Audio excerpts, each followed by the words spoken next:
안녕하세요. 저는 몇 달 전에 이혼을 해서 혼자 아이를 키우는 40대 이혼녀입니다. 그렇다 보니 요즘에는 결혼 전처럼 혼자 살았던 때로 돌아가게 된 것 같아요.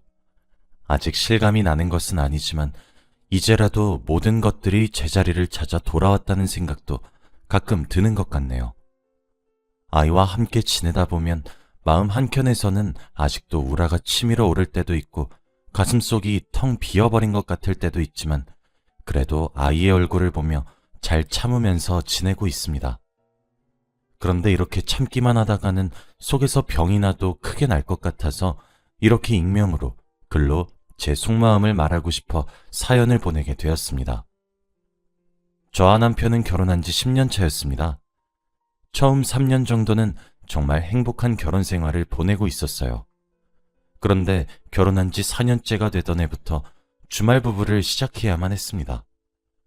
저는 남편과 결혼을 하면서 직장을 그만두고 전업주부로 전향했었는데 3년 만에 아이가 태어나기도 했고 남편의 직업 특성상 자꾸 발령을 받아 지역을 계속 옮겨 다녀야 했기 때문에 저는 부산에 남아서 아이를 돌보고 남편은 주말마다 집으로 들어오기로 약속을 했습니다.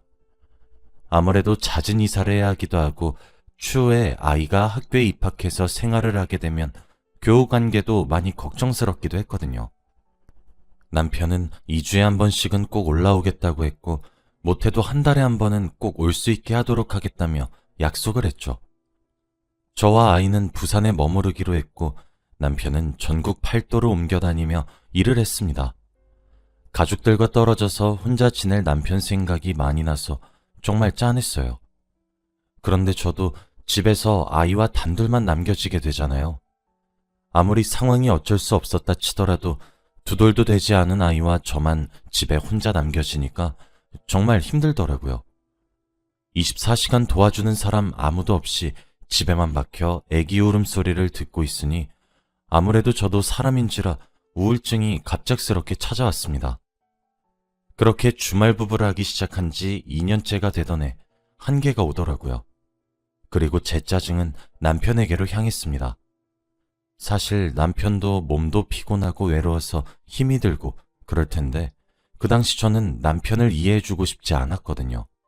점점 부부 사이가 삐걱거리기 시작했어요. 근데 문득 이러면 안 되겠다는 생각이 들기 시작했습니다. 내가 왜 이렇게 우울한가 싶었죠. 그래서 아직 어린 나이였지만 아이를 유치원에 보내기 시작했어요. 그렇게 저는 오랜만에 자유를 되찾을 수 있었습니다. 아이를 유치원에 보내고 난 뒤에는 그래도 제 개인 시간이 따라올 수 있으니까요. 그렇게 지내고 있으니 문득 일을 다시 시작하고 싶더라고요. 다달이 남편이 월급을 붙여줘서 생활하는 데 문제는 없었지만 그렇다고 해서 넉넉하지는 않았거든요. 결혼과 동시에 퇴사를 해서 공백기가 5년 정도는 되었지만 아이를 유치원에 보내고 틈틈이 공부를 해서 저는 재취업에 성공할 수 있었습니다. 제 대학 동기 중 가장 친한 친구에게 도움도 정말 많이 받아서 가능했던 것 같기도 했죠. 제 친구의 이름은 미희였는데 미인의 회사에 재취업을 할 수 있었거든요. 제가 재취업을 하기 시작하자 주위에서는 제게 필요 없는 염려들이 참 많았습니다. 아이가 너무 어리지 않냐부터 시작해서 잔소리를 했죠. 그래서 저도 불량 엄마가 된 듯 하더라고요. 하지만 일을 해서 얻게 되는 성취감과 만족감이 제가 숨통을 트고 살 수 있도록 해주었습니다. 그래서 미희는 제게 은인과 다름없는 존재였어요. 미희도 저와 같은 워킹맘이었습니다. 그러던 어느 날 미희가 서울 지역으로 발령을 받게 되었어요. 그곳엔 제 남편이 일을 하고 있던 지역이었죠. 주말 부부를 처음 하게 되어서 많이 불안하다던 친구에게 저는 주말 부부의 선배로서 이것저것 조언을 많이 해주었습니다. 미희와 저는 결혼을 하고 난 뒤에도 한 달에 2번 정도는 만나는 정말 친했던 사이였기 때문에 부부끼리도 자주 만나서 안면이 있었죠. 타지로 가는 것에 대해 많은 걱정을 하길래 저는 제 남편에게도 말을 해놓겠다고 말을 하며 미희를 달랬고 시간이 흘러 미희는 부산을 떠서 서울로 가게 되었어요. 친구 따라 강남을 간다고 하더니 저와 미희 둘 다 주말 부부가 되어버린 것이죠. 그때까지만 해도 저희 부부 사이는 다른 부부들과 같이 투닥거리는 싸움 정도에서 그쳤습니다. 그땐 몰랐어요. 제가 재무덤을 팠을 줄은 꿈에도 몰랐죠. 제가 직장을 다시 가지고 성취감을 느끼면서 저희 부부 사이는 좋아졌습니다. 저도 남편도 서로의 직장 생활을 응원했고 존중해 주었어요. 남편은 제가 취업한 이후로 매일 자기 전에 10줄은 넘고도 남을 짧은 편지를 항상 제게 보내왔습니다. 제가 건강해져서 보기 좋다, 열심히 일해서 복귀하는 모습이 너무 자랑스럽다, 사랑한다, 보고 싶다 등등 말이에요. 사실 주말 부부를 하게 되면 가장 큰 장점이 뭐냐면 시간이 흘러도 신혼부부처럼 지낼 수 있다는 점이에요. 아무래도 떨어져 있는 시간이 길고 붙어 지내는 시간이 짧다 보니 서로가 서로에게 더욱 집중할 수 있게 되고 그렇죠. 근데 이 장점이 유일합니다. 남편 또는 아이의 아빠가 필요한 순간에는 제가 그 역할까지 해야 되니 남겨진 쪽에선 상당히 부담이 되고 그렇죠. 어쨌든 미희는 서울로 올라갔습니다. 그런데 미희가 서울로 올라간 지 3개월도 채 지나지 않아 남편이 점점 무뚝뚝해졌어요. 매일 오던 짧은 편지들은 사라진 지 오래였고 못해도 꼭 한 달에 한 번씩은 집으로 돌아오겠다는 약속도 2달이란 시간이 넘도록 지켜지지 못했어요. 제가 전업주부였을 땐 남편이 살고 있는 지역에 아이를 친정에 맡긴 뒤 종종 찾아가서 반찬도 가져다 주고 그랬었지만 직장을 다니게 되니까 아무래도 그렇게 하기가 어렵더라고요. 점점 뜸해지는 연락에 의구심을 품고 있었습니다. 하지만 제가 전화를 걸면 받질 않는 것도 아니었고 제 부재중을 확인하는 즉시 다시 연락을 해오는 남편을 보며 괜한 의심인가 싶기도 했죠. 결혼한 지 시간이 꽤 흘렀으니 시들해질 시기인 건가 싶었지만 그래도 남편을 믿었으니까요. 제가 그렇게 혼자 북치고 장구를 쳤었던 그 시간들을 스스로 그렇게 치부해 왔습니다. 그렇게 남편이 바쁘구나 싶어서 한가해지기를 기다렸고 그렇게 6개월 정도가 흘렀어요. 사람은 적응의 동물이라고 하더니 남편이 가뭄에 콩나듯 저희 집에 오는 것도 익숙해졌고 점점 개인주의적으로 사는 것에 편안함을 느끼기 시작했을 무렵 미희의 남편으로부터 연락이 한 통 오더군요. 할 말이 있으니 만나잔 이야기였습니다. 미희는 10년 넘게 연애를 하고 난 뒤 결혼에 꼴이 난 아이여서 저는 미희의 남편과도 무척 친한 편이에요. 10년이 넘어가는 세월을 알았으니 친구처럼 지내는 사이죠. 저는 가벼운 마음으로 미희의 남편을 만나러 갔습니다. 약속 장소에 나가보니 평소에는 항상 온화한 웃음을 지으며 지내는 미희의 남편은 평소와 다르게 아주 냉정한 표정을 지으며 저를 맞이하더라고요. 분위기를 보아하니 예산 일이 아닌 것 같았죠. 반갑게 인사를 하며 자리에 앉았습니다. 그런데 제가 앉자마자 제게 그러더군요. 연희야, 너 알고 있었어? 저는 뭐를? 오늘 뭐야, 분위기가 왜 그래? 무슨 일 있어? 라고 되물었습니다. 미희 남편은 너 진짜 몰랐냐? 라고 하더군요. 저는 알아들을 수 있게 설명부터 하라고 했습니다. 미희의 남편은 마른 세수라고 몇 번씩이나 입술을 달싹거리며 고민하는 듯 했지만 이내 제게 가방에서 서류 봉투를 하나 꺼내어 주더군요. 그리고 내 입으론 차마 못하겠다. 네가 직접 열어서 두 눈으로 확인해. 라고 하면서 말이에요. 저는 영문도 모른 채 서류 봉투를 받아들였고 열어보았습니다. 그 안엔 수십 장의 사진들과 미희의 휴대폰 속에 있었던 파일로 추측되는 대화 내용들이 서류로 정리가 되어 빼곡히 있더라고요. 사진은 둘째치고 뭔가 싶어서 대화 내용을 먼저 훑어봤습니다. 그 내용은 미희가 외도를 저지르는 듯한 증거 자료들이었어요. 종이 서류를 몇 장 넘기지도 않았는데 입이 정말 떡 벌어질 정도의 양이 정리되어 있더라고요. 저는 정말 깜짝 놀랐습니다. 뭐야 이거? 미희 지금 혹시 바람 피고 있는 거야? 라며 조심스럽게 물어보자 미희의 남편은 고리 때린다는 듯이 머리를 짚으며 연희야, 사진들까지 마저 보고 말해. 라며 제 눈을 피하며 제 물음에 답하더군요. 미희의 외도 사실도 충격적이었는데 그보다 충격적인 것은 바로 그 사진 뭉텅이들이었습니다. 사진들이 왜 충격적이었냐면 미희의 외도 상대가 바로 제 남편이었기 때문이에요. 특히 제 남편의 불륜 사실들 같은 것들을 너무 갑작스럽게 알게 되니 말문이 턱하니 막히더군요. 귀에 이명이 들리는 듯 했습니다. 눈을 비비고 다시 봐도 사진을 이리저리 돌려봐도 미희가 만나고 있는 사람은 제 남편이었어요. 그리고 미희와 제 남편이 주고받은 자료들을 보니 그제서야 거기 찍힌 몸이 제 남편이란 사실을 알겠더군요. 할 말을 잃고 멍하니 앉아있자 미희의 남편은 제게 냉수를 한 잔 떠다 주었고 너 진짜 몰랐어? 라고 하더군요. 이게 다 뭐야? 라는 제 물음에 미희의 남편이 말해주었습니다. 저번 주 주말에 미희가 부산에 내려왔다고 하더군요. 그런데 하루 종일 휴대폰을 끼고 사는 모습이 뭔가 그날따라 쎄했다고 합니다. 미희의 어깨 너머로 휴대폰 비밀번호를 외우고 난 뒤 미희가 잠에 든 늦은 새벽에 휴대폰을 확인했더니 그런 문자들이 있었다고 해요. 그때가 기회라고 생각해 대화 장면 하나하나를 직접 일일이 사진으로 찍어 남겨뒀다고 합니다.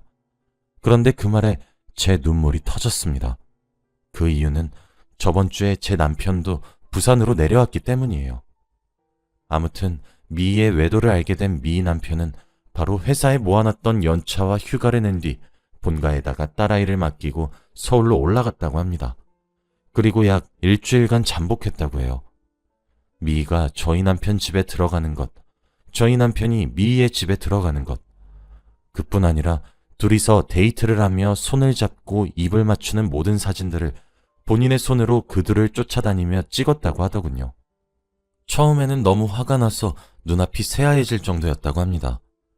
그런데 그 둘의 뒤를 쫓아다니며 사진을 찍는 자신의 모습이 초라했고 서글펐다고 하더군요. 그래서 찍을 만큼 사진을 찍고 난 이후 다시 부산으로 내려왔고 서류를 정리한 뒤 바로 제게 잠시 만나자고 한 거였다고 해요. 그 자리에서 정말 온몸에 힘이 다 빠질 정도로 엉엉 울었습니다. 미희의 남편은 그렇게 울고 있는 저를 바라보고 한숨만 푹푹 쉬더군요. 그러면서 제게 말했습니다. 연희야, 내가 이거 너한테 말한 이유가 뭐냐면 나 미희랑 이혼할 거야. 그리고 미희의 내연남인 네 남편에게 상간남 소송도 걸 거고. 그런데 너랑 나랑도 10년이 넘어가는 세월을 알고 지냈잖아. 10년이 얼마나 긴 시간이냐? 그래서 누구보다 나와 같은 피해자인 너에게 먼저 말해야 되는 게 맞다고 생각했다. 그래서 얘기한 거야. 나 오늘 변호사 만나고 왔어. 아마 내가 모은 증거들로도 충분히 이혼하는 것이 어렵지 않을 거라고 하더라.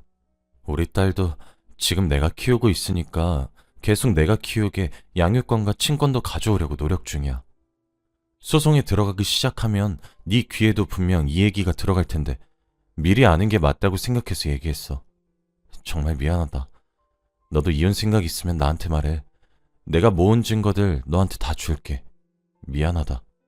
라고 말이에요. 그리고 자리를 먼저 떠나더군요. 제게 은인 같았던 친구는 주말 부부를 하기 시작할 때 남편이 외도라면 어떻게 하냐며 걱정했었는데 본인이 외도라고 있는 것도 어이가 없는 와중에 그 외도 상대가 친구의 남편이란 사실이 여러분들은 믿겨지시나요? 슬픔과 분노, 그리고 배신감 등등 정말 부정적인 감정들이 소용돌이를 치듯 저를 감쌌습니다. 저는 집으로 돌아갔고 한참을 고민했어요. 그리고 바로 다음 날 연차를 내고 남편이 살고 있는 곳으로 찾아갔습니다. 남편과 미희는 일을 하러 간 시간이었죠. 솔직히 사진과 대화 내용으로 확신했지만 그래도 제 마음속 한구석에는 제발 아니길 바라는 마음이 컸었던 것 같아요. 남편이 혼자 살고 있다는 오피스텔에 들어갔습니다. 사실 제가 신생아였던 아이의 육아를 도맡아서 했기 때문에 주말 부부라고 하지만 제가 남편을 만나러 간 횟수는 사실 거의 없다고 봐도 무방해요.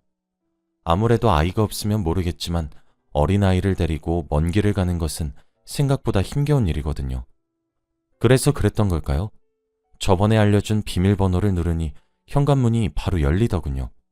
그렇게 들어갔습니다. 남편이 혼자 살고 있음이 분명한 오피스텔엔 모든 것이 커플 세트로 있었어요. 거실화도 핑크색과 블루로 한 켤레씩 있었고 침대에 가보니 커플 체크무늬 잠옷이 널브러져 있더군요. 어이가 없어서. 주방엔 커플로 맞춘 컵들과 접시들이 질비했고 화장실엔 한 곳에 꽂혀있는 같은 무늬의 칫솔 2개. 직접 두 눈으로 확인하니 눈물이 먼저 흘러나왔습니다. 하다못해 소파 위에 놓여진 쿠션까지 하트 모양인데 맥이 탁 풀렸어요. 한참을 멍하니 서 있다 사진을 찍었고 그곳에서 남편이 퇴근하고 돌아올 때까지 기다렸습니다. 한참의 시간이 흐르고 나니 비밀번호를 누르는 소리와 함께 남편이 들어오더군요. 익숙한 웃음소리와 낯익은 듯한 여자 목소리와 함께 말이에요. 미와 남편이 함께 팔짱을 끼며 들어오고 있었습니다. 둘 다 퇴근하고 오는 길에 오늘 저녁에 해먹을 반찬거리도 장을 봐왔나 보더군요. 저를 보자마자 귀신을 본 듯한 반응을 내비치며 사색이 되는 남편을 보고 있으니 기가 막히더군요. 뒤를 따라 들어오며 영문도 모르는 미의 얼굴을 보고 있으니까 화가 치밀어 올랐고 그대로 달려가 머리채를 잡고 흔들기 시작했습니다. 미이는 그제야 상황이 파악된 건지 비명을 질렀어요. 그 개판인 꼴을 보고 있던 남편은 모든 게 자신의 죄라며 미이 머리채를 잡고 있던 제 손을 어거지로 떼어놓고 자신의 등 뒤로 미이를 숨기더군요. 누가 보면 제가 상간녀인 줄 알겠습니다. 그 모습에 마지막 희망이 산산조각으로 부서졌어요. 그대로 오피스텔을 빠져나와 기차역으로 가기 위해 택시를 잡으려고 했습니다. 남편은 그런 저를 뒤늦게 쫓아나와 붙잡더군요. 연희야, 미안해. 내가 잠시 정신이 나갔었나 봐. 정말 실수했어. 아니 그게... 정리할게. 조금만 기다려줘. 라며 자신이 무슨 말을 어떻게 짓거리는지도 모르는 눈치인 남편을 물끄러미 보다가 말했어요. 내가 당신 불륜 사실을 누구한테 들었는 줄 알아? 미 남편이 말해줬어. 나한테 그러더라. 자기 이혼 소송 중이고 당신한테 상간남 소송 걸 거니까 나보고도 이혼 생각 있으면 자신한테 연락해달래. 자기가 모은 증거 자료 친히 무료나는 해주겠다고 하면서. 그리고 난 오늘 미 남편에게 전화 걸어서 증거 자료들을 나눠달라고 부탁할 예정이야. 법정에서 봐 이 나쁜 놈아. 라고 소리를 지르고 남편의 얼굴에 침을 퇴뱉고 자리를 떴습니다. 택시를 잡고 서울역을 향해 가는 도중 제게 끊임없이 전화를 걸길래 다 무시했어요. 그랬더니 문자가 오더군요. 축새 같은 남편은 곳에 미희에게 다 털어놓은 건지 미희도 제게 실수였다며 이혼 소송이 무슨 말이냐며 말 같지도 않은 소리를 적은 문자를 보내왔습니다. 그렇게 또 예상치 못한 증거들을 확보하게 되었어요. 부산에 도착한 후 미희 남편에게 그 2명이 제 남편이 살고 있었던 오피스텔에 살림을 차렸던 사진들도 보내주었고 저희들은 그렇게 이혼을 함께 준비했습니다. 이미 미희의 남편이 상담을 받고 있던 변호사님께 제 처지의 상황도 함께 맡겼어요. 변호사님이 이렇게 기가 막힌 경우는 처음 본다며 혀를 내두르시더군요. 이미 미희의 남편에게 상황을 들어서인지 제 이혼 소송도 아주 순조롭게 진행이 되어 갔습니다. 그리고 저도 미희에게 상간녀 소송을 걸었어요. 당연히 저와 미희의 남편 모두 승소할 수 있었고 남편과 미희는 저희에게 각각 2,500만 원씩 소송의 위자료를 지급해야 했습니다. 그리고 이혼 소송에서는 양육권도 저희에게 빼앗겼어요. 저희 집이나 미인의 가정이나 둘 다 아이가 있어서 면접 교섭권을 빼앗진 못했지만 매달 양육비와 재산을 많이 가져올 수 있었습니다.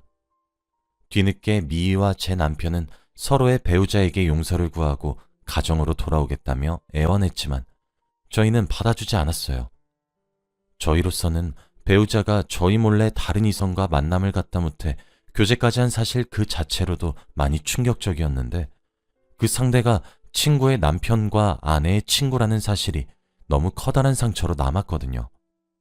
저와 미희의 남편은 지금 나름대로 상처를 딛고 새로운 출발을 하려고 노력하고 있습니다. 참 뭐 같은 상황에 엮여서 더 이상 미희의 남편과는 이전처럼 친했던 사이로는 돌아가지 못할 것 같지만요. 제 긴 이야기를 들어주셔서 감사해요. 모두들 저희의 새로운 출발을 진심으로 응원해 주시길 바랍니다. 날씨 변덕이 심한 요즘 다들 건강에 유의하시길 바랄게요. 감사합니다.